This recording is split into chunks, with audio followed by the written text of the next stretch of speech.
girls, grab your beers. Hey everybody, this is Charlie from Anthrax, and you are listening to today's Boondoggle. This is Mark Metcalf, and you are listening to today's Boondoggle with Bailey on Domain Cleveland Radio. You are listening to today's Boondoggle with Bailey on Domain Cleveland Radio. Yes, Kato Kalin listens to this all the time. Welcome to today's Boondoggle. Now here's your host.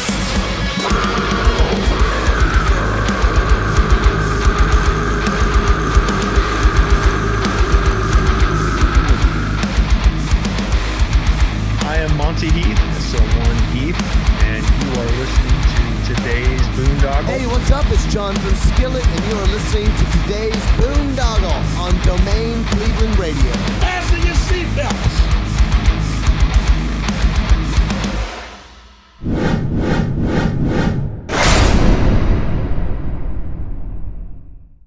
Sound the alarm. Inkcarceration Music and Tattoo Festival is back with Shinedown, Godsmack, Breaking Benjamin, Hailstorm, The Offspring, Chevelle, Bad Omens, Chimaira, and so many more. Report to historic Ohio State Reformatory this July 19th through 21st. 3 days of non-stop rock, tattoos, blood prison, haunted house, and more. Passes on sale now at inkcarceration.com. What's going on, everybody? It's Bill Bailey with today's Boondoggle. And real quick housekeeping note, if you are watching us on YouTube or Rumble or BitChute or Odyssey, please hit that follow and subscribe button. And if you're listening to us on Spotify, Apple, Google, whatever podcast platform you utilize, please hit that follow and subscribe button so we can continue to bring you conversations like the one I'm bringing you today. It's always great to have a lot of the guests I have on here, musicians, patriots, just all around like-minded people with great stories. But I really enjoy going down memory lane with old friends of mine. So happy to have on my good friend, Jim LaMarca, the band Chimaira. What's going on, Jim? What's up? How you doing? I'm good. Yeah, man. We're good. We're good now. You sound great. Sound better. Yeah. But yeah, Jim, usually when I have somebody on for the first time, I like to go down memory lane and get a quick background. So you remember what you originally wanted to be when you grew up? Yeah, I wanted to be a baseball player, professional baseball player. I wanted to play baseball, and my dream was to play baseball. And, as I got older, I played up until about high school. And when I got older, my priorities changed with, getting involved with music and trying to, fulfill those dreams. But baseball, man, that was like my favorite thing when I was a kid. And I mean, I played shortstop and, just played in some really good leagues when I grew up in like Garfield Heights.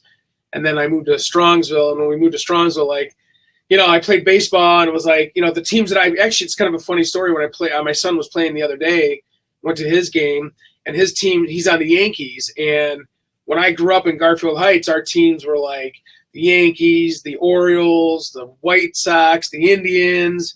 And my team was the White Sox. So I'm actually glad that it wasn't a sponsored thing, but it was, like sponsored teams, that was like, whatever, like, yeah, we're whatever, we're McDonald's. Like that's, I like the baseball team. That's why I think I really loved playing baseball as a kid, because we played with, like a professional baseball team's name, and I tried out for my high school team, and, I had to work, and I was working at the time. I was working at a grocery store called Finest and in Strongsville. And I basically was, I tried out, and I missed the practice because my dad worked for the company, and I didn't want to disappoint my dad. And he got me a job so I could buy all the guitar stuff, because he wasn't just going to go take me to the store and go buy my gear, I had to earn it myself, and in fact, if you look in the background, that's right there, that my guitar, if you see in the background right there, that's my first guitar I ever bought because of my job,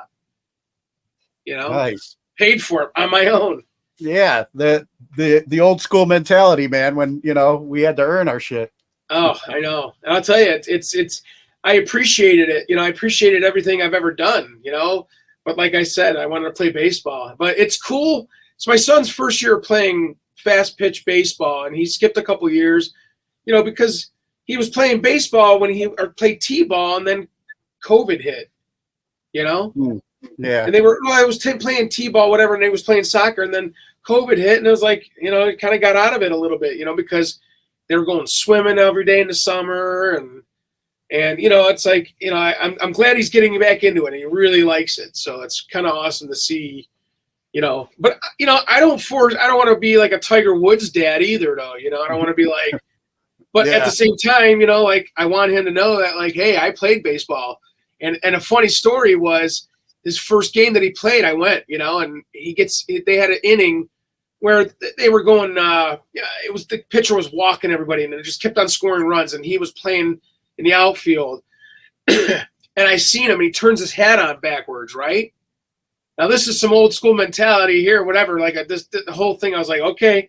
He comes in from the outfield after they had that rough inning, They scored like 10 runs. He comes in, and I go, hey, come here.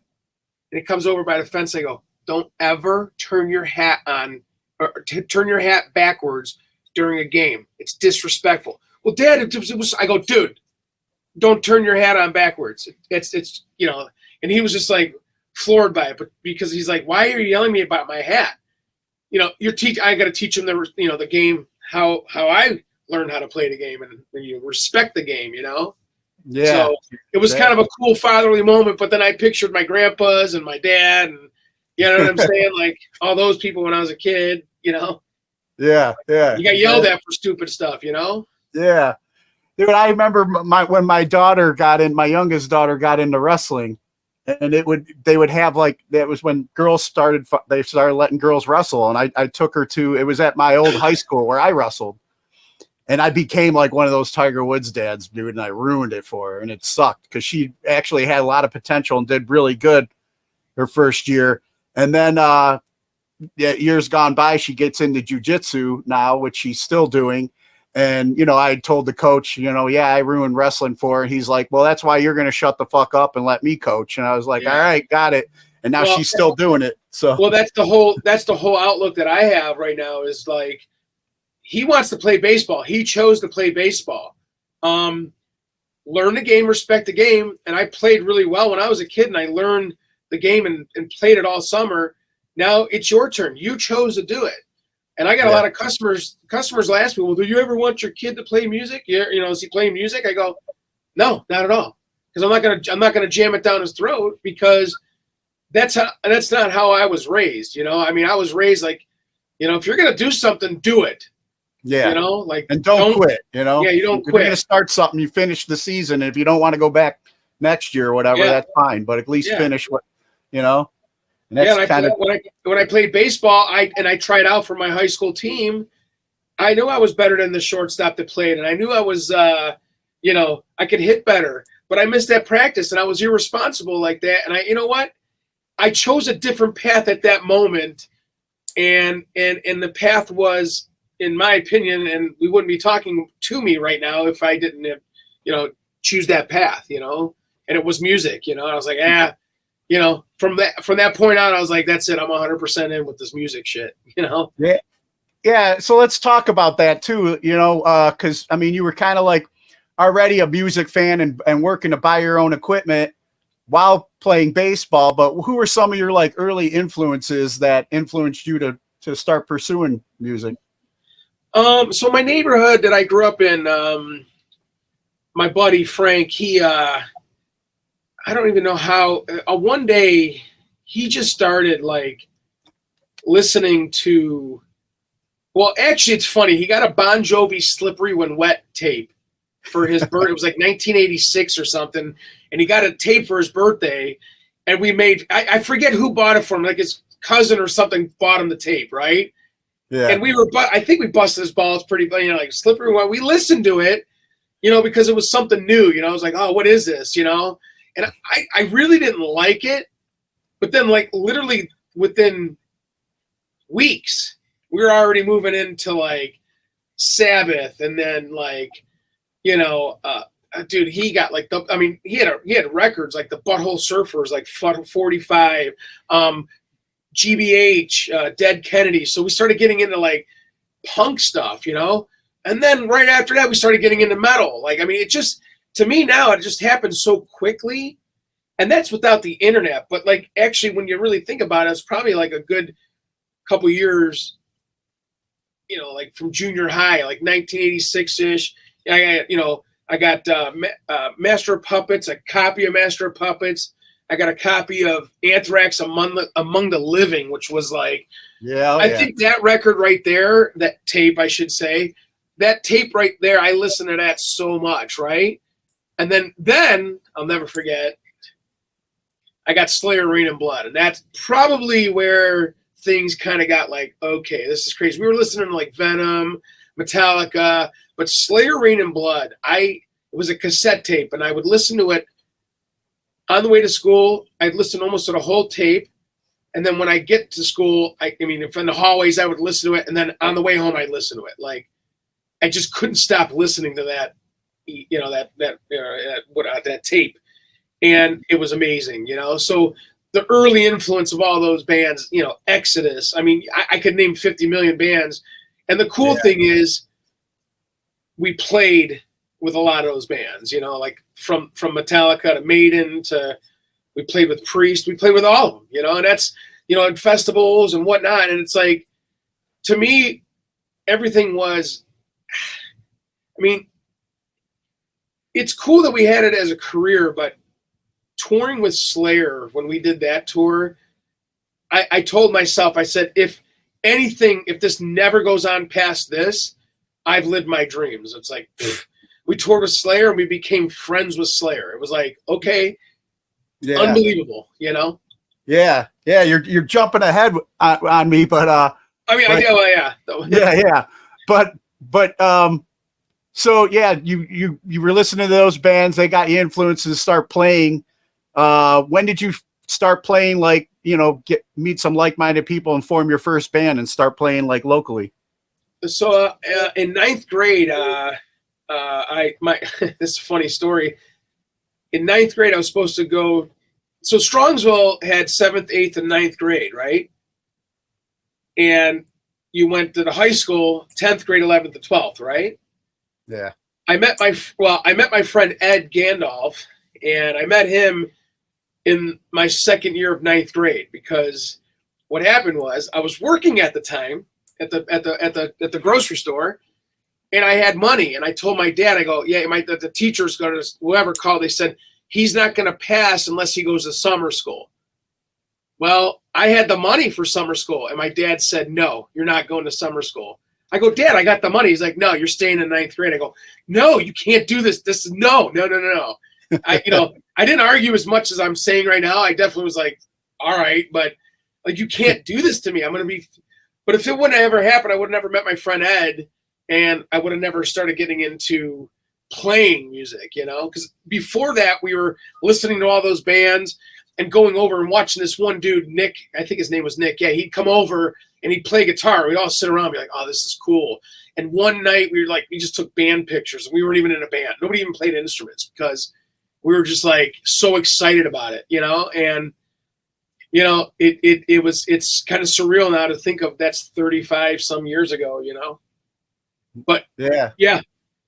All those those people that we played with back in the day, like my guys from high school, both my drummer and my bass player, our drummer passed away in our high school band. He committed suicide in 1994, and that was a tough thing, dude. I was 18 years old, and we sounded good. We kind of broke up after high school, and then got back together in the fall. Like, we were just like right in the summer, we're like, oh, this is not going to work. They were arguing about stuff. Our drummer wanted to play like Guns N' Roses stuff, and we wanted to head towards Metallica and whatever. We were listening to like Sepultura and bands like that. All these newer bands were coming out, Pantera. And, he wanted to go more that hard rock route. Like, it's like a real good, Steven Adler type of drummer. And when he died, it was a weird thing, because I've never from that point on had more of an effort, whatever you want to call it, a bug to do it even more, to try to keep on, getting better at playing music and and do more things, to get noticed and stuff like that, Yeah. What band was that? Our band in high school was called Sacrifix. Okay. We played with bands like Ludacy, SSA, I think we played a show with Hatrix probably back then, if I remember correctly, or we went to a Hatrix show. Dude, we were like 17 years old, Yeah, yeah. So, so you're hitting like Flashes and the Fantasy and stuff like that. Yeah, I got a great story about Flashes. If you want to hear a Flashes story, I tell this story at the barbershop all the time because, as I've gotten older, you're just like, okay, like these stories are way funnier now, but like, I was 17 years old and, I told my parents I want to do this stuff, this band stuff. I got to go to this club. I'm going to go work. I was a loader, at the shows, Yeah. And what happened was, I'm loading out some band. I forget what band it was. It might have been, I forget, a Grunt Truck or something like that. Remember that band? No, not really. Yeah, they were, I think they were a Roadrunner band back then, and they were playing, and we're loading their equipment out. And you've been to Flashes, right? Obviously. Oh, yeah. Like when you walk out the back door to Lorraine Avenue, like the back of the stage where you load out, like buses would be parked back there or whatever sometimes. Yeah. Well, we're loading out, and the guy goes, "You got to close the door because it's going to get loud." So I close the door. I'm 17. This older guy, the guy's big dude. He's standing at the door, and I'm like, I'm closing the door to keep the sound because the next band was going on, right? So all of a sudden I see him go like this, with his, something in his nose, and he's like sniffing and shit like that. I'm like, I go, "Oh, dude, I have allergies too." he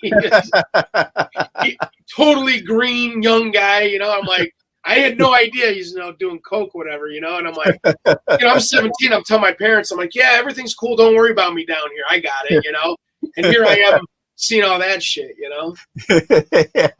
But it was funny, Learning about allergies, yeah. I'm like, "Oh, I got allergies too." He's like, "I ain't no allergies, dude." So, yeah. But yeah, so then you were doing that for a while. When did Chimaira come together for you?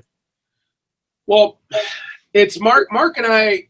So my high school band, after our drummer passed away, do you remember Country Kitchen in Strongsville? Yeah, yeah. Well, after he died, it was maybe about a month or so, 2 months. I can't remember. He died in November. So it must have been like springtime or something like that. And, I played with Mark while I was doing my high school band. Just I'd ride my bike over his house and we go jam and shit, because he lived right down the street. So I go over there or whatever. And then, after Matt passed away, we kind of wanted to do the band still. And I was like, I told my buddy Ed, and he was going to Ohio State during all that. And he ended up coming back and going to, I think he ended up going to Cleveland State after that. So he was home, and he was our singer guitar player. So I'm like, "Hey, let's get Mark to play drums, man. Like, this is, he's good, dude. Let's, it's like, all right. So we brought Mark up to Country Kitchen, and we said, "Hey, dude, I want you to play drums for us." And that basically started like Mark and I playing together. Like literally, that was probably like 1994. Yeah, 1994. Then by the next year, we said that was kind of doing whatever, and then all but like that band was kind of like we recorded a bunch of songs at Ben's studio, back then, and we were the first band to ever record at Spider, like we were the first band to pay, literally at Spider Studios. Oh wow, so much history. Yeah, because we all went to high school together, Yeah. So what happened was we went and went to the studio, put a bunch of stuff, and then Mark started wanting to do some side project stuff. So we kind of started this hardcore band because by that time, Mark was kind of getting into hardcore, and I was like listening to like Biohazard and bands like that, and I'm like, because Biohazard, Sepultura, and Pantera went on tour, and you know, I was like, that's the kind of hardcore I like. And then he started showing me like, because I checked this band out, I was like Earth Crisis. I'm like, oh, these guys are cool, you know, and like, you know, eventually within a year, we had played a show. By that time in 1995, we had already played shows with Paul, who was the bass player of Shadows Fall. So we had met him back in the 1995. We met Beatty and Jamie from Hatebreed back then. So we played an afternoon show back in 1995, and you know, playing with all the hardcore bands from Cleveland. You know, One Life Crew, Integrity, Ringworm, all those bands. Like, you know, we started kind of getting in with all them, and you know, I'm not saying getting in with it, but like trying to be a part of that whole movement. You know, if you want to call a movement in Cleveland, I would say back then was probably a very big influence on Cleveland was those bands. I mean, it was Skipline. We were in Skipline. We formed that by then, and then Ascension and us were playing shows together. And you know, we're playing with One Life Crew, Integrity. I think we played with Mushroom Head at the Odeon for that big festival. Remember that festival they did back then? Oh yeah. So Like literally from high school to 1995, so I graduated in 93 to 95 is when basically we started getting involved with like being around all these other bands and knowing dudes from like Shadows Fall and dudes from Hatebreed and stuff like that since the 90s. You know what I'm saying? So it's very cool to have, you know, to been a part of that stuff back in the day. And then we played a show and our van got ripped off and, you know, everything got stolen in Providence, Rhode Island. And that stopped us for a while. Yeah, that'll kind of put a damper in things a little bit. Well, yeah, it was a cool scene. It was a cool scene back then. Like, it was cool to be a part of all that. And I see pictures of like me at shows and stuff from back then. I'm like, damn, you know, I knew I didn't look cool, but I was friends and cool with everybody. You know what I'm saying? Yeah. Because I look at me, I'm like, oh, what an idiot. I look stupid. But at the same time, you know, I was like, hey, I'm just here enjoying all this stuff, and I get to play music, and I'm having fun. This is very cool, you know. And that was definitely quite an era here in the Cleveland music scene to be a part of. You know, I mean, there was so much. You know, even though there was always shit talking, but there was always like everybody had each other's backs and would put each other on each other's shows and stuff like that. You know? Yeah, I mean, it was like, I don't even know how to explain it to people because, you know, I love all the New York bands. You know, I love, like, I'm friends with a lot of those good, you know, friends with Madball guys and stuff like that, and like, I'm jealous of how awesome their scene was. Yeah. But it's a lot of history there, you know what I'm saying? And Cleveland has that, but it's a Cleveland thing. You get what I'm saying? Like, it's our thing. But it's cool because after we started touring with Chimaira back in the early days, a lot of the newer bands that were coming up were listening to a lot of the Cleveland bands. They kind of grew up listening to them. So it was kind of surreal to hear like dudes like I can't remember any bands now off my top of my head, but like they'd always talk about listening to Integrity, Ringworm, and One Life Crew and stuff. They love that stuff. You know what I'm saying?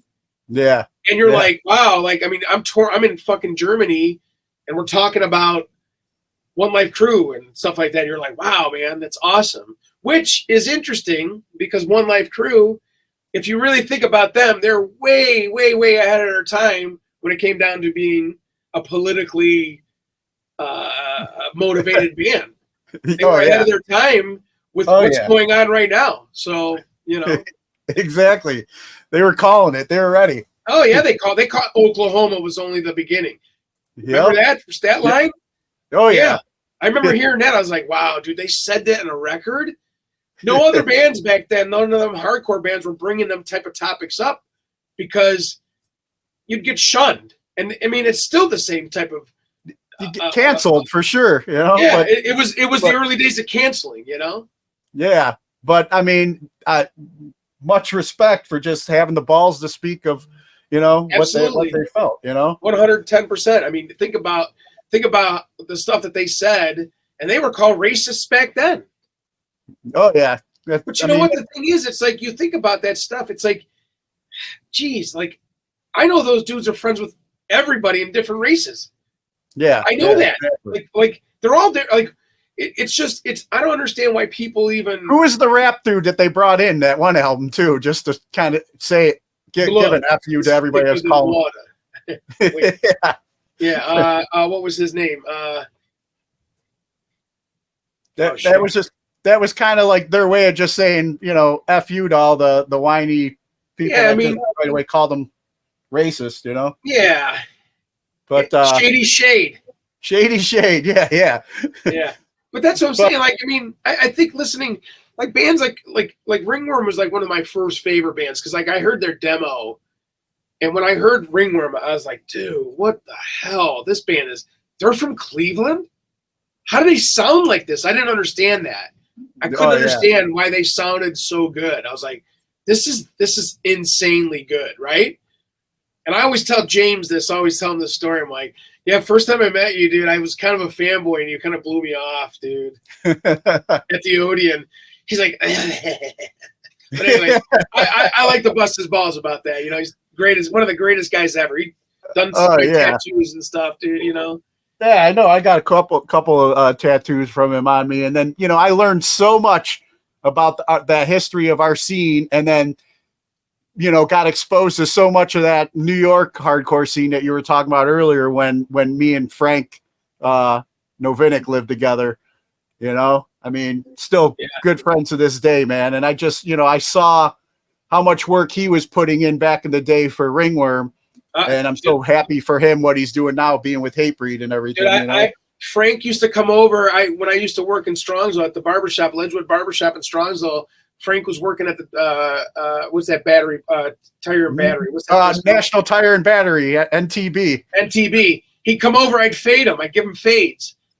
You know, and I always just, I laughed one time we were in Germany or somewhere in Europe at a festival, and we're talking to the guy, you know, I don't know, whoever was in the bus, and I'm just like, you know, I used to fade Frank's hair at the barbershop, and, you know, like, everyone's like, really? I'm like, yeah, we've known each other a long time, dude. You know? It's great. So it's cool. It's a cool feeling, you know? All that stuff makes you feel good when you start thinking about it. But, you know, life's so busy that it's fun to do this kind of stuff like that, you know, like this right now, because it's good to reminisce about all that stuff, you know? Oh, for sure, man. And just to appreciate, to look back and appreciate where he came from in the day and age of, you know, going to Kinko's and taking the band logos and making your own flyers. And, you know, there was no social media, man. It was like the hustle to get your band recognized, to get noticed, you know, going to the record exchange and dropping flyers all over the place and stuff. I think that's why all of us older musicians that are still doing this stuff basically have such an appreciation for it, because we worked so hard to get feedback that wasn't data, like you know, computer data. It was like, how do you, like the first time ever we played with Skipline, the first time we ever played that we had fans, I'll never forget that moment. And it wasn't even really fans; they just knew our songs, right? We played in Kent with Skipline, and Kent's not that far from here, you know. Yeah. But there was probably 50 people at the show. And these kids start coming up and singing the songs. I'm like, I remember looking at, you know, Ben, Mark, and our singer, Craig at the time. I'm like, how do they freaking know us? This is crazy. I don't know any of these people in this room. You know what I'm saying?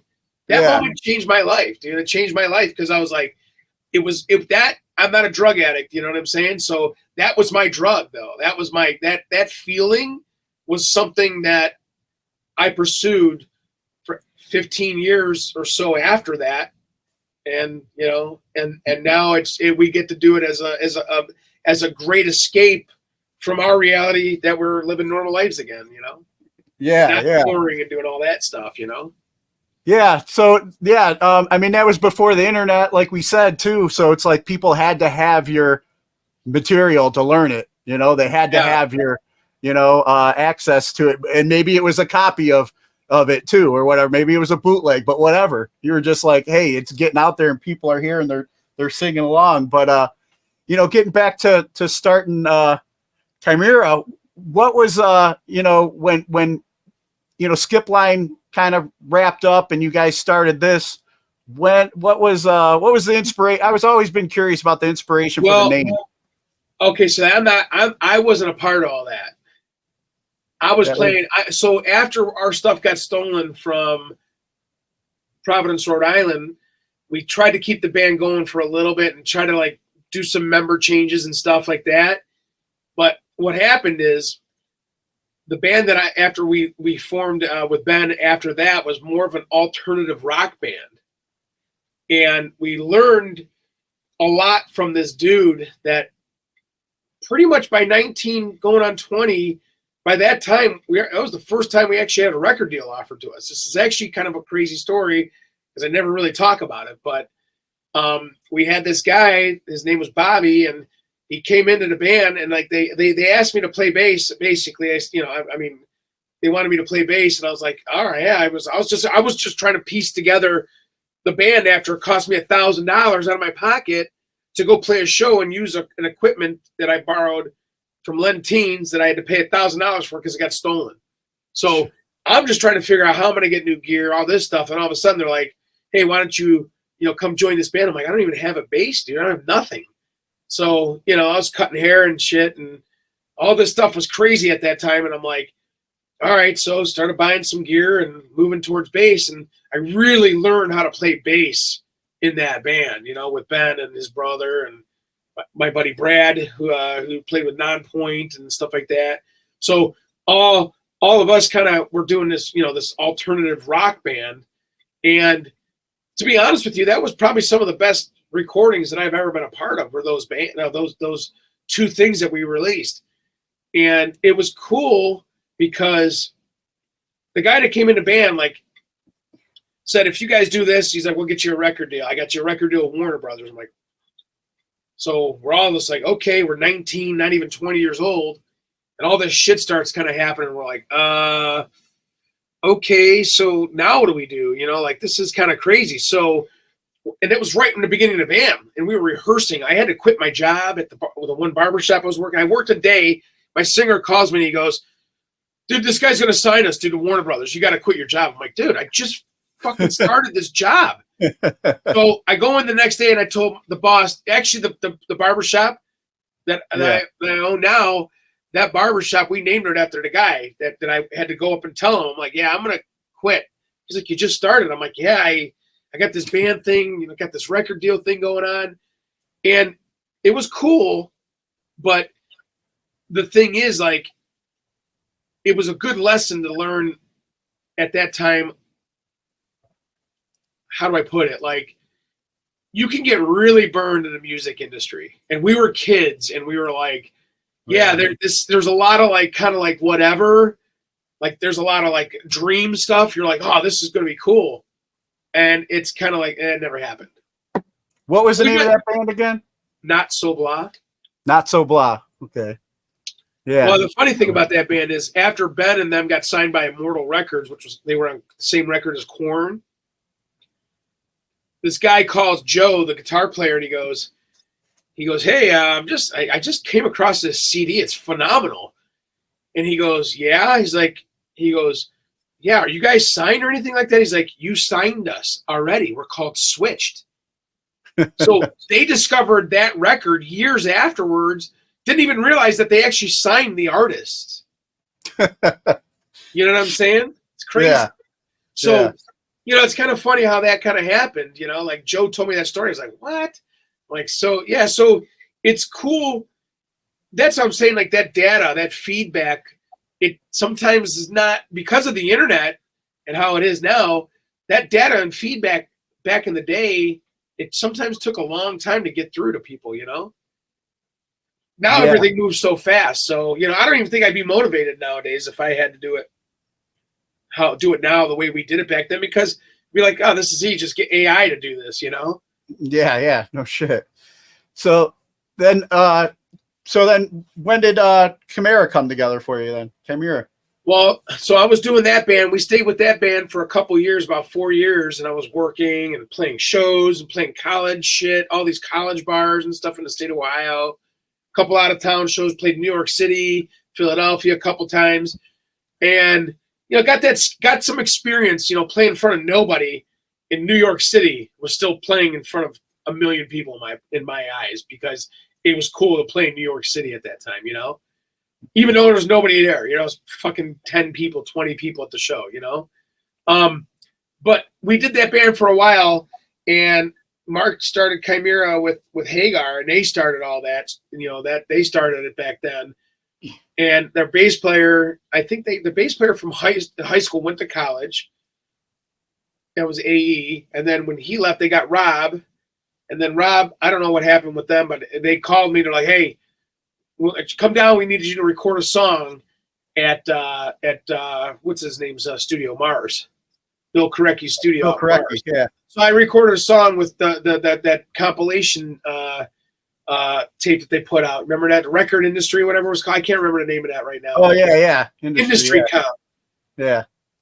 So I went and played with Chimaira, but I wasn't even in the band. And I'm like, these guys were like suckering me in a little bit. Come on, man, you know, come on, play. I'm like, dude, I got this barbershop, I'm making good money, you know.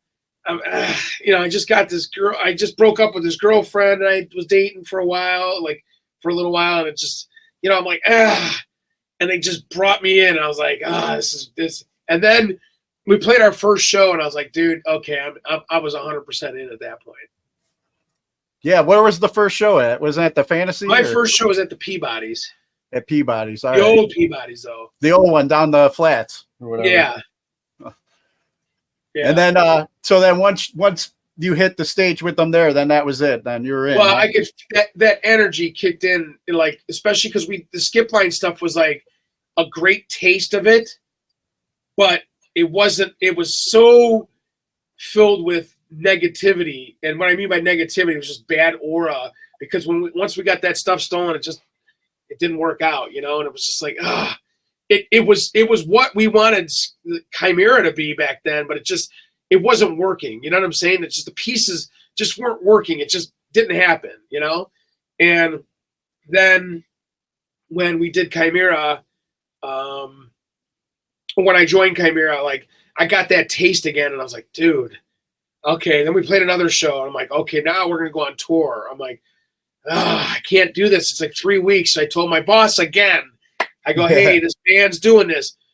But the cool thing about that whole situation was, like, you know, we did that TV show Farm Club, right?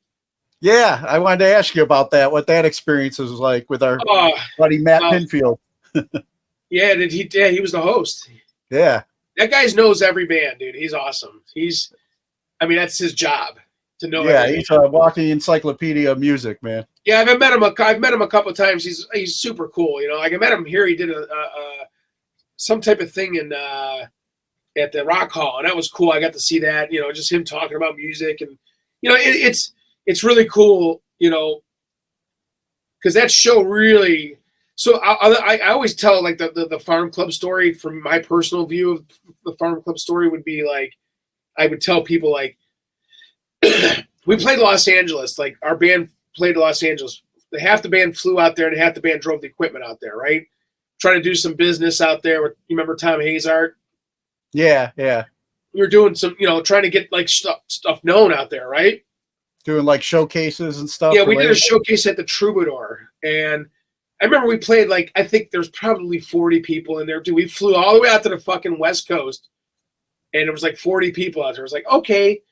And Dino from Fear Factory came to, I don't know if he caught our whole set, but, you know, he came down, like, I think we were getting done and he was there. So I don't know if he saw the full set, but it was like, that was awesome. Like, you know, that was cool that he came out there, you know. And actually I think it was that week that we actually, that same week, or maybe me and Mark and I went out there afterwards for like a couple days, maybe like a week out in Los Angeles after that. But we actually hung out with Stefan because he liked our band from the Deftones, and Be Real from Cypress Hill, and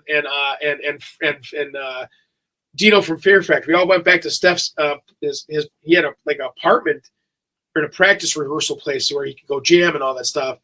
And we played Tony Hawk Pro Skater all night with, like, Be Real and I, like, and Stefan and Dino and Mark and I and Tom. Nice. It was probably one of the coolest nights I've ever had, you know? Yeah. Just playing Tony Hawk's Pro Skater. I'm like, oh, I beat you guys. Yeah, sweet, you know? Anyways,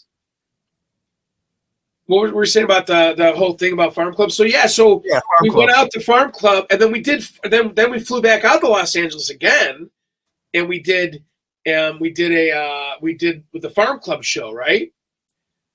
Then we went back again to Los Angeles and played our first headlining show at the Troubadour and sold the Troubadour out right after that. It was awesome.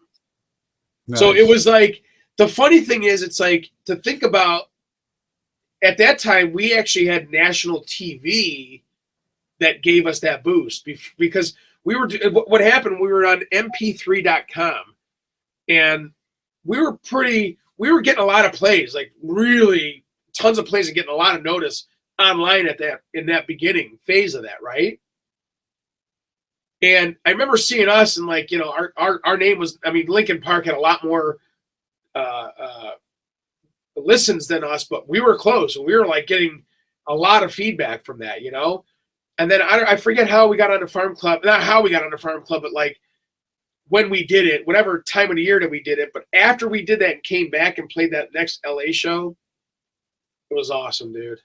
It's totally like, I couldn't believe it. I just remember seeing, like, if you ever been out there to the Troubadour in Los Angeles? No. So if you're looking at the front of the club, you take a right and you're looking and you see the Beverly Hills sign. It's like right there, right? It's probably a block away, right? Our line went from that door to that street. I was like, holy shit.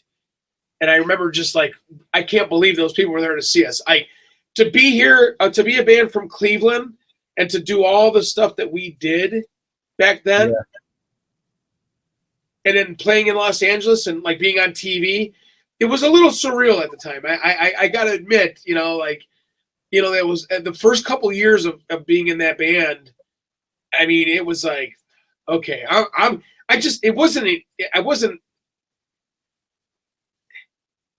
my head wasn't inflated into the sense that I'm still the same person, but I was excited. Like, it was very, very fun. I'm like, dude, this is awesome.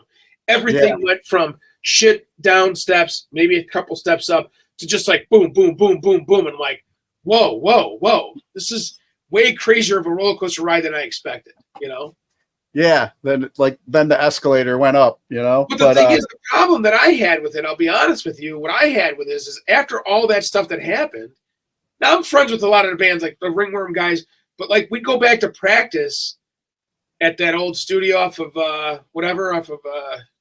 Rock and Roll City. Yeah, Rock and Roll City. And I talked to be like, dude, bands are talking shit about you guys. I'm like, what?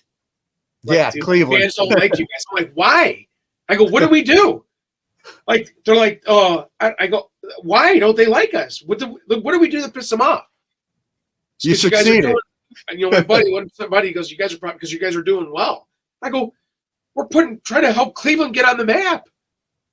So I'm not mad at people like for that, but like I never understood why people like like Dwid used to say, Cleveland eats their own, man. It's sad. Yeah. But yeah, I remember that too. But you guys, you get out there, things start taking off, like so many memories. And what I've enjoyed too about watching the journey is the quality of work you guys would put into things to bring people on the ride. And as you were like taking off worldwide, you always recognized Cleveland, though. You always gave back to Cleveland, like, the videos that you guys did, the documentaries and stuff, always, showing love for Cleveland, and listen, I was born and raised, I wasn't born in Cleveland. I was born in Erie, Pennsylvania. So, and actually I'll be 50 next week. I'm turning 50. So I hope that Brian Osborne mentioned me in his Facebook birthday posts. He actually did that one time. That's when you've made it. When Brian Osborne. That's how you know you made it in Cleveland. If Brian Osborne wishes you happy birthday on his birthday Facebook posts. Yeah, he's one of the greatest guys ever. I always look at his posts. Didn't we talk about that last time at the barbershop? I think we did. Yeah, I went to high school with Brian. We've been friends since junior high. He's a great guy. He's a great guy. Mrs. OD's class. I think he's the pivotal point of Cleveland via Frank and a lot of famous people. Isn't that crazy? It's kind of a cool, especially because you're like, it's what's it called? It's Donald Trump's birthday. Here's Brian Osborne with Donald Trump. Just kidding. I'm just kidding, Brian. I don't know if he likes Trump or not, but whatever. I'm just saying. But yeah, he's like the Kevin Bacon of Cleveland. Yeah, man. yeah. He's everybody. He's the Kevin Bacon of metal and hardcore. And porn. That's funny. But what I also enjoyed about, I mean, and I know you got so many memories from the time getting out and traveling the world. But I remember there was a time you guys did play some military bases too, and you got to like tour Dubai and stuff like that. What was that experience like for you guys, riding camels and quad riding and all that? Yeah, that was awesome. Dubai was pretty cool, man. That was 5 days over there. That was like, I don't know, it was pretty surreal, like very futuristic type of city, like a futuristic Vegas type of city. It was pretty sweet. The coolest thing, I think, I got a good story about that. I think I got a good story about everything, really. These are my stories. See, my ultimate goal was, Bill, I'll tell you right now, was when I first started cutting hair, okay, I was working at my uncle's barbershop, okay, and I always remember these people would come in. It was in Mayfield Heights, and remember these people coming, I'm going on vacation, I'm doing this. I remember these people traveling. I'm like, I never got jealous of what they were doing because I was like, yeah, someday I'll do whatever. I don't care, whatever. It's cool. But in the back of my head, I was always like, man, I would love to someday be able to tell, you're going over to Japan. That's cool. I've been there. You know what I'm saying? Like, to be able to talk about that type of thing, I didn't have that experience back then, but now it's great. And the funny thing is, it's like, I don't even, you know what I talk about at the barbershop. And I was like, I don't even care about any of that shit anymore. I was like, I mean, I get a customer in my chair. I'm just like, you know what's really going on, dude? Yeah. You really know what's going on? I'll tell you right now. I had this old guy in my chair the other day, actually, funny, quick story. I was telling him stuff. I know, I feel these customers out, sometimes it takes me 10 haircuts to see what a guy is politically, how he stands, okay? Yeah. And it sometimes takes me 20 haircuts. But this guy the other day, I said, I see where he was. It took me a long time to get his opinion because I don't want to offend anybody. You know what I'm saying? I want them to be comfortable in the chair. I want to have a conversation that, like, even if we don't agree politically, at the end of the conversation, you're going to look good, you're going to feel good, and I hopefully made you laugh. You know what I'm saying? Yeah. But going back to the story of Dubai, I'll never forget, right before we went on stage, we're playing for about 10,000 people in the desert, right? Actually in the city. This guy comes up to me, he's like, Jim. I go, hey, how are you doing? Hey, what's up, man? He's like, oh, your band's one of my favorite bands. I go, oh, total Arabic dude, right? I'm like, oh, that's cool, man. Awesome. Sweet. I mean, I'm just making up what I'm saying. He goes, do you know how big your band is in Iran? I go, whoa, wait, where are you from? He's like, Iran. I go, you're from Iran? And you know my band? He's like, oh, you don't know. Your band, everybody, my friends, they love you. I'm like, I say, get the fuck out of here, really? He's like, you got to come and play in Iran. I go, dude, I don't know if you know this or not. I don't think your country likes my people. He's like, oh, no, it's not like that. Not like that. I go, dude. Anyways, but I said, nice to meet you. Nicest guy. I think I gave him a guitar pick at the end of the show. But I said to myself, I said, you know what? Our music is universal. You know, when I heard, and I remember one time we were in Europe and we met the one of the Roadrunner reps for the outside of Europe and America. He represented like Asia. They represented like all these crazy countries. I'm like, oh yeah, your record did. I'm like, what? Like this country? I'm like, wow. It's pretty awesome to know that.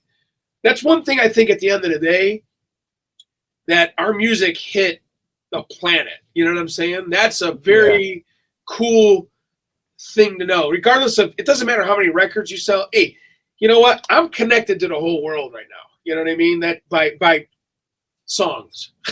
Yeah. Cool. It's a cool thing. I mean, music is definitely a universal language. I interviewed a band from Kuwait on here, not too long ago, which was really cool because that was the last deployment I was on, was in Kuwait. So we like talked about, there's like, we talked about our differences, but we talked about what brings us together. I was just supposed to interview a band from Saudi Arabia the other day, and we had to reschedule. They have a metal scene out there. There's a Middle Eastern metal scene, dude. Yeah. So I believe that Iran's like big fans, Listen, at the end of the day, there's a few things that I think of as an adult now. I'm almost 50 years old. That I think of at the end of the day, nobody likes their governments. Okay, nobody likes how their government treats the people because they enslave them all. Nobody in this world hates each other. It's all shit to make people. I mean, when you're sitting in a room with somebody, this guy could be typing shit about you, saying you're the biggest piece of shit. Whatever. I Googled your barbershop sucks. He gets in a haircut. He's like, oh, Jim, man, you don't know. You get what I'm saying? Like, people in the same room, like, they don't understand that, like, when you're someone face to face, that stuff goes away because you can't hide behind something. Yeah. And I think that's what a lot of people do is they hide behind a government, hides behind, whatever. They try to scare you with everything. And look at you see the barbershop, you see how many Veterans Day have you been to now? Veterans Day, my barbershop for veterans, 3 days, 4 times now. Yeah, like 4 years now, and and that's what I was going to get to too, is like how you guys go all out for the veterans, with all the giveaways and the food and the coffee. You go in there, get a free haircut. You guys just definitely mad respect and love for the veterans. Well, when I first opened the barbershop up, I had a lot of people like, do you do discounts for veterans? I'm like, nah. Do you do discounts for police officers? I'm like, nah. We just started. I'm like, you already want a discount? I'm like, we just opened. I'm trying to at least make the money we invested into this barbershop back, right? Yeah. So my thing was, I was like, I was like, oh, how are we gonna do something? And one of the kids that worked for me, his mother worked at a nursing home. She says, hey, we do a lot of events where we sponsor events. We should do a veteran. I go, she goes, we should do a Veterans Day free haircut thing. I go, you read my mind. I was looking for something to do because I can't say thank you to every veteran out there. I can't be like, and I don't, excuse me, I know enough veterans that come into my shop, thank you for your service. Like they don't like that, right? It's like someone, like someone coming up to me and be like, I get a little weirded out sometimes when, someone's like, hey, Jim from Chimaira. It's like, nah, dude, I just cut hair, man. You know what I'm saying? Like, I get that whole thing. So I can't thank everybody. And sometimes people don't want to be thanked. Sometimes like, oh, I don't like those free haircuts. I'm like, dude, come up to the barbershop, just get some food. I got a bunch of giveaway stuff. I've made it an event now that every year I just, I'm cutting, I forget, 50 to 75 haircuts, free haircuts for veterans on Veterans Day, And it's the only thing that I can think of to repay them. My father was a Navy vet, like my grandfathers both were in the Navy in World War II, like I can't thank those people enough for doing what they do to make everybody in this country realize that we live in the greatest country on the planet. We're lucky. Yeah. We're lucky to be raised here. And what's great too is like, cause as someone that's been there, it's not just free haircuts. You work with local businesses and throw like, get people in there that donate either car washes and all kinds of stuff. And you got my brother brings the pizza, Yeah. Mikey the pizza master. What's that? Mikey the pizza master or Master Pizza? Master Mikey, yeah. Master Mikey, man. Either. I'll have to get him on sometime. He's got stories for the world of pizza, Yeah, he does. He would be good.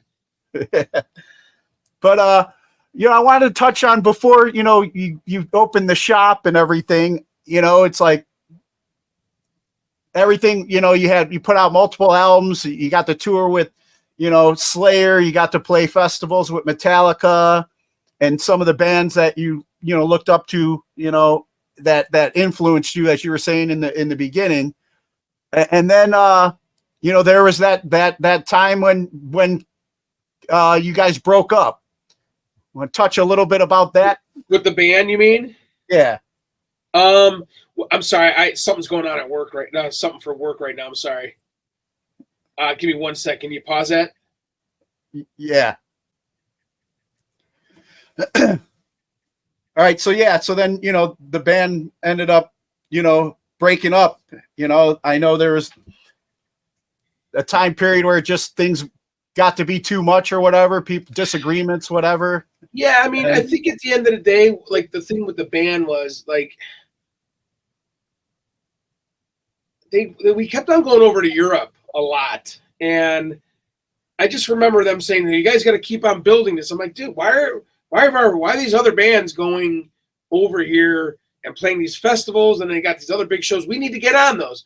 Well, you got the, and we've been to Europe. I think we did like 18 tours to Europe, you know, like I think it was total of 18 times. And it was a lot, you know, and, you know, the traveling, I just wanted to take, like, I just met my ex-wife and, you know, I wanted to take some time off, you know, like we grinded for 10 years, you know, I wanted to take a breath, and the guys didn't want to do that. And I understood. And, you know, I was, yeah, Mark and I weren't getting along well at the time, and it was tough, you know, like, you know, and I just was like, you know, and it's funny now because he does the Barbershop website. We're so, and like, there was a time where I couldn't laugh at his jokes because I didn't think it was funny. Now it's like I wrote him an email for him to go live with our new prices on our website, and I had AI write the whole email. Like, it was a freaking crazy email. And he just texted me back right after he read the email. He's just like LOL. Like, I'm like, yeah. So like we've been together since, you know, we played in bands since he was 15 or 14. I was 15. So, you know, we spent a lot of time together. We had one big fist fight that we had. So he made a good point after we had that fight. He's like, after all these years of being friends, we fought one time. I go, yeah, you're right. You know, it was very tough to grind and do all the stuff that we did, and to see a lot of our other friends' bands get really successful. And I wasn't jealous. I was happy for them. Good for them. You know what I'm saying? But at the same time, I'm like, it was just like, I felt like it was going like this. But then the economy, like, it was like 2009, that whole thing that was going on. Gas prices were going up. We weren't making that, like, the money was going away. I'm like, dude, I can't do this. I have a skill, and I'm going to go cut hair. And that's what I did. You know, I had to take a break from that, which was kind of crazy, you know, but I had to bury the hatchet with Mark after 7 years, or it was probably like 6 years of not saying a word to him, you know, living in the same city. Yeah. And when I moved back to, go ahead. But I mean, like, it wasn't just you at the time. It's like everybody, you know? Yeah, it was. Yeah, I mean, it was tough, you know? It's tough being on the road. It's tough living. It's tough living with another human being sometimes. You know what I'm saying? Yeah. Let alone 5 other guys in your band, crew guys, bus driver. I mean, tour dudes. It's like, it was. I never got into drugs and shit like that, so I never really was a big drinker either. So, like, to me personally, it was very hard because I you know, like, I guess sometimes when you drink and you do drugs, it takes your mind off of that stuff, you know. I like to drink, though. Don't get me wrong. I used to show up drunk with DeVries. Like I would just go drink and get, like, drunk, and then just go. I'd go up to man, I'd be like, "Hey man, what's going on?" And be like, "You're drinking." I go, "Yeah." And then 20 minutes later, I pass out. You know. But I mean, you know what I'm saying? I just never really, you know, I just, that lifestyle can lead you to all those demons, and I never really, you know, I guess mentally I just needed a break, and we all kind of needed a break, but it didn't happen that way. And like our band now, like now doing this show coming up, it's like we get the benefits of not having to be out there in grueling, you know, financial times, and, you know, and stressing about money, you know. I mean, I remember during that time period, you know, during that break or whatever, it's like, that's when me and Mark actually started talking and hanging out. You know, so I kind of formed a friendship with him during that time frame. And, because it's like everybody hears something, but it's like I'm one of those people that like I like to see for myself who people are and what people are like, and I got along good with him, and I always respected the fact that he's been open about his mental health challenges, because it's like it's stuff I struggle with too, and I always definitely respected him for that. Yeah, but, it's definitely like people have their things. I mean, hey, I bet you I wasn't fun to live around, but actually, I know I was. Actually, I take that back. I was real fun. I haven't met a guy from any of the a lot of the bands that we're friends with that have anything bad to ever say about you. Everybody loved Jimmy. I mean, I just when I'd be on a tour, I mean, I get called the mayor all the time. I'd be on the tour, like, there's the mayor.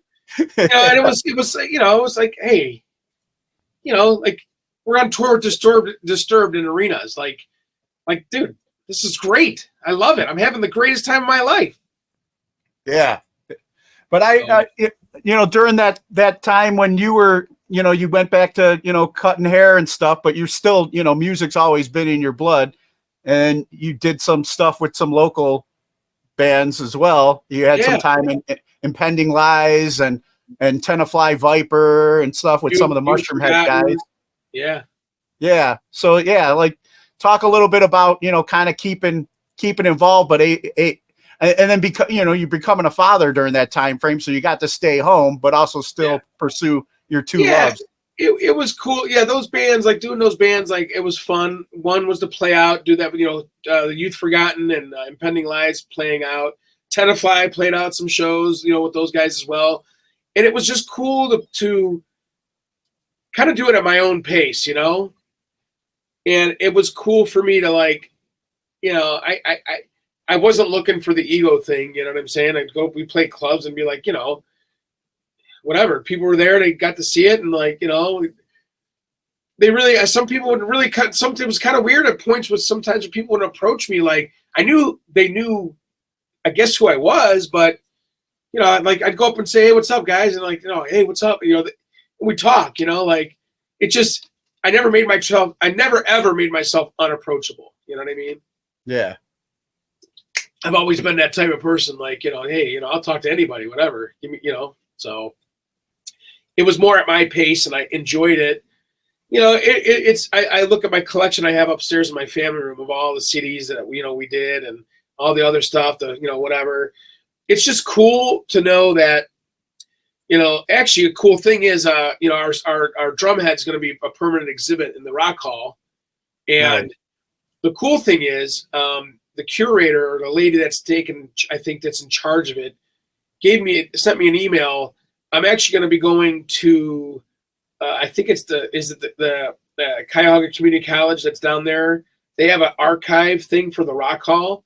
I'm on the archive. I'm actually, I don't have time right now because I got the show going on and stuff like that. But when I'm done with the show going into the fall, I'm actually going to go and get a hold of this person that works at the college there, and I'm going to bring in a bunch of my stuff to have it all archived for Chimaira stuff and all the stuff that I was previous bands, and have all that stuff archived in the Rock Hall archive thing at the Cuyahoga Community College. That's awesome. So the next phase is what I want to do is I kind of want to be that liaison for Cleveland bands, and I want to start collecting bands, old memorabilia, tapes, this and that, cassettes or CDs, anything, and start making a whole thing of, and archiving all that, for local bands, like I'm not, I try to, I've always wanted to be a part of the Rock Hall, be a part of that somehow. And I think I finally got my in. I just been really busy lately, and I want to get that going. And I have that opportunity to do that. And it's probably something I'm going to be working on probably in the fall. So nice. So I'll probably have to use your help, and we can get some of these old bands. I don't know where I'm going with that yet, but I know that I'm going to be putting in basically everything I've ever been a part of into. For sure, dude. I'd love to help you out with that. I love that they got, they got Uncle Scratch's Gospel Revival, Brother Ed's Megaphone and stuff there in the Rock Hall. It's just like, they got their local support section in there, and that's awesome that they do that. I wanted to ask too, before we talk about, the upcoming Inkcarceration show, you touched briefly about burying the hatchet with Mark and stuff, everybody kind of coming back together, the reconciliation before the reunion show, what was that like? And I remember, like I said, sitting in your chair, and you couldn't tell me anything. And then, a couple days later, I found out, when it's announced. Are you talking about the first show before, or are you talking about the last two shows we played? Well, yeah, the first show, the first show. Yeah, that was interesting because that first show, like, when it got announced, it was awesome because I was like, oh shit, here's this feeling again that I haven't had in a while. And like, it was like, okay, back home now. You know what I'm saying? Like, here we go. Like, it was a very exciting feeling. And then we did that show. I opened up my barbershop right after that. And then basically 6 years later, we did the other shows, But like, the thing was, like, that whole feeling was like, I guess I missed it a lot, And I wanted, like, burying that hatchet was like, it's not even burying a hatchet for the band and all that stuff. It's like, it's friendship thing, Yeah. The first meeting I had with Mark, after all those years, I bring my son with me, and I drove all the way from the east side to Strongsville Master Pizza, right? And Mark made a joke about it. He go, I get there, I gotta go to the bathroom. Just, can you hang out with my kid for a second? I had to pee. So I go to the bathroom, and Mark said to me, he goes, he's like, I thought you were going to go into the bathroom and grab the gun out of the bathroom and come and shoot me, kind of like the Godfather. I go, no. I go, no. But it was funny that, like, the first time I've seen him all these years, he's sitting there with my son, hanging out with him. He's like probably like 3 years old or something, 4 years old at the time. But yeah, I mean, it's like, hey, dude, this is my kid, And my kid now, it's awesome too because he's like, he knows all the guys' bands in the band's names. Like, that's it's funny, like. He's like, who, Mark Hunter? Like, yeah. And he goes, who, Chris Bacuza? If I talk to him, like, yeah. So I went and did a Rob Arnold's thing a couple weeks, to his video thing a couple weeks ago. And I brought my son there. So my son and his son were playing and hanging out while we're doing our shit, It's pretty cool, man. It's pretty surreal to once you become a father, that's basically what happened to me. Was once I became a father, there's nothing more important in my life than my son's life. I don't care about anything else. I work, I do everything for him. And I don't, the band stuff, listen, it means a lot to me, don't get me wrong, but it doesn't mean shit. Yeah. It means to me, like, hey, I got to do some cool shit. I'm cutting some kid's hair. He doesn't know about my band. 60% of those people, 75% of those people didn't know about my band until I told them about it. Yeah. So they don't care. They just know I'm a dad and I cut hair and I make people laugh and I talk about politics and try not to get canceled. And like you said, man, getting becoming a father and stuff and how amazing that is. Like me and Hatrix, who you mentioned earlier, our daughters are like a couple months apart, and I got pictures of them in their diapers playing together, and then just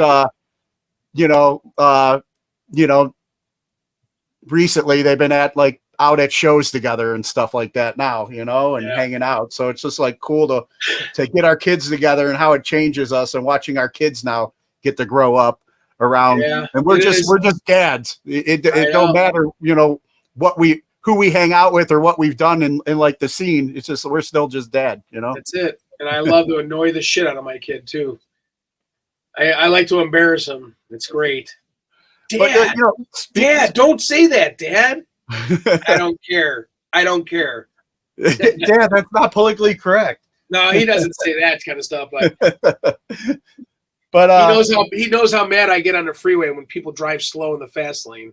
I pretend like I'm gonna roll down my window and say, "Dad, no!"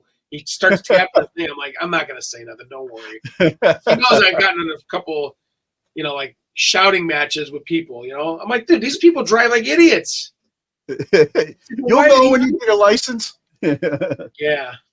But speaking of, I gotta call him before he goes to bed, so it's getting late. I didn't realize it was this late. So yeah, we're gonna get ready to wrap up here. I wanted to real quick, talk about the last two shows. Because speaking of your son, then that was the first time you actually got to play in front of him. That was my goal, was to we played that first show for our bodies, our minds, or for our minds and our friendships to heal. The second show was for us to play, like for the fans, and not that I wanted my son to be a fan. I just wanted to show him what his dad did for a living, Yeah. So I bring my son. I remember you got the little trailer and everything. Yeah, I rented the RV for the weekend, and Yeah. where he's sitting on there before the show. All these people are coming up. He didn't even care. He's like, "Can I get mac and cheese?" I'm like, "Yeah, you can have mac and cheese." Like, he comes up on the stage. He was rocking out. He loved it. He thought it was great. Right? Get done with the show. He comes to the Melt signing we did the next day. Right at Melt. Yeah. And I feel bad for Matt, man. Guy, you know what? He'll come back. I think that's gonna be Matt will be back. Yeah, I agree. So. He's got a good product. I wish him a lot of luck. He's a good dude, man. Good-hearted dude. Great food. So, anyways, for sure. we did that. What's it called? The signing there. And this guy comes up and he goes, "Hey, can your son sign my thing?" I go, "Yeah, Jimmy, can you sign?" He's like, "Yeah." So we get done. He signs 40 autographs. He thinks it's the greatest thing. 40 or 50 he did, right? He counted them all. He's out there seeing all the fans and stuff like that. I called him on Monday because Saturday we played the show. I slept probably really hard on Sunday. I called him on Monday. After school. I go, "Hey, how was school today?" He's like, "Dad, it was good." I go, "It was awesome." I go, "What'd you tell your friends about the weekend?" He goes, "Nothing." Why? I go, "What do you mean nothing?" He's like, "Oh yeah, they don't want to hear that stuff, basically." I'm like, "Oh, okay." I go from all this high up here and all this high, and Monday day, I was like, boom, he brings you right back down. Back to reality. Yeah, that's awesome. I don't care. That's my kid. I don't, that's why you have him. Yeah. But I mean, those two nights were such a success. They were so well done. It was such a well done production, like high level, man. I mean, I definitely had a blast, but obviously it showed that, hey man, there's still a lot of gas left in this tank. And now you guys are getting to play, Inkcarceration Festival coming up here. Yeah. And then we're doing a cruise with Lamb of God in the fall. Yeah. And then doing the cruise with Lamb of God. So it's like, yeah, but here's the thing. I think somebody said this, one of the guys in the band, I can't remember. I think it was Chris that said this. Like, people ask him, like, "What are you guys going to do next week?" He's like, just know that this could be the last time we ever play this, because we don't know. We don't have to, we're doing these two things. It's just kind of, okay, cool. We're like kind of fresh off those shows. We're going to do these two things. And it's like, at the end of the day, that might be the last time we ever play. Who knows? We don't know. Yeah. So there's no talk of maybe recording any new material or anything like that. So it's just like I'm so busy with the shop and like my business and my kid and girlfriend and all that stuff now that, like, to be honest with you, I can't think that far in the future. I got all these other things that I think of. If they're like, "Hey, we need to do this," I'm in. You know what I'm saying? I just, there's nothing of that sort right now. I just, I don't even think of that. I can't think that far. I can't even think, let me tell you something. That cruise, we get back like November 2nd or 3rd. 2 days later could be the craziest day of the freaking world. True. The election. Yeah, Seriously. True. Yeah. Once that election's over, I think we should be good. I'm not going to tell anybody how to vote. You do whatever you want. But just remember one thing. You get what you vote for. Yep. So that's all I got to say. I don't have to say too much. People know. I see it on Facebook and stuff and Twitter. I'm sorry, not Twitter, but Facebook and Instagram. People that talk all this stuff for the last 4 years ain't saying anything anymore. They ain't backing up anybody anymore. It's crickets, man. You got to be, your head's got to be buried in the sand if you don't see what, what's going on. But yeah, man. at the end of the day, I'm not really. You got to love your country more than you hate one person. The future of the existence of America, regardless of what side of the fence you're on, happens November 5th. That's and like I said, I can't even think past that right now, because to me that feels like it's going to be the end of the world. Yeah. Like, So, it's just, so get these shows out while you can. Yeah, right. Yeah. Yeah, But, I don't want to. I'm very nervous about being out of the country. I haven't been out of the country in years, and I'm going to be out of the country right before the election. Yeah. Yeah. Whatever. Well, What are you going to do? But yeah, exactly. One thing I learned during 2020 and all that uncertainty, because, you know, since I'm in recovery in a program, dude, that serenity prayer was my best friend. You know, what do I have control over, man? I just got to give it all to God. But, you know, one more time, the you know, playing the Inkcarceration Festival coming up. You guys have, like you mentioned, played quite a few festivals in the past, but is this your first time getting to play under the Danny Wimmer umbrella? Oh yeah, I think so. Yeah, I don't think we've ever done anything. No, yeah, for sure. And I remember, like, you know, us talking at Ink last year. You got to kind of see a little bit of how things are like back there. You kind of looking forward to? Oh yeah, totally. In fact, I offered to, because they have a barbershop backstage, so I can go cut hair all weekend.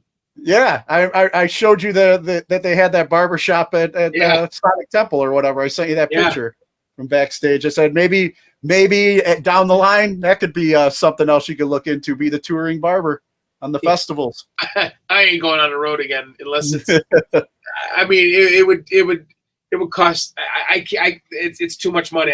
They can't afford me right now. My job is too important now. You know, like. My parents are getting older, and there's no interest in going on the road unless it's lucrative. I mean, and to be honest with you, I hate to even say it that way, but it's like, dude, I'm 50 years old. I want to retire someday. You know, like I mean, you could make a lot of money if we went out there and did it, but like, I mean, dude, I'm on a CPAP machine, man. Yeah, you and me both, brother. Yeah. So, on that note. Yeah. Well, hey, Jimmy, man, I appreciate the time, man. I know we could go on and on, but I definitely want to let you call your son and tell him good night and everything, man. Sure. But I appreciate the time and us getting this done tonight, man. And look forward to coming in and getting a nice fade again soon. Perfect. Now, before I let you go, you mind doing me one last favor? Sure. Just cut a promo ID for the show, introduce yourself, and you're listening to today's Boondoggle. Say it again. What do you want me to say? Just introduce yourself, and you're listening to today's Boondoggle. Hi, I'm Jim LaMarca, and you're listening to today's Boondoggle. Awesome. One take this time. Dude, I still got footage I got to show you from Ozzfest back in the day when you and Mike the Gook kept screwing up the Domain Cleveland promo I kept asking you to do. Bring that up in this video. Yeah, I'll see if I can edit it in, man. Perfect. Awesome, brother. Well, thanks again for your time, man. And Absolutely. I'll be talking to you soon. Take it easy, everybody. Take it easy. All right. Peace. Bye-bye. See ya. Give me a holler. Here we go. I'm Jim from Chimaira. I'm Mike. You're watching the fucking fuck. I'm Jim. Hold on a minute. Okay. All right. I'm Jim from Chimaira. I'm Mike. You're watching Domain Cleveland TV. It's all film, nigga. What's up, yo? Bye-bye. Okay. You ready? I'm Jim from Chimaira. One more time. All right. Yeah, the Jedi. Ready? Go. I'm Jim. I'm from Chimaira. I'm Mike. You're watching Domain TV. Domain Cleveland TV. Hi. I'm Jim. I'm from Chimaira.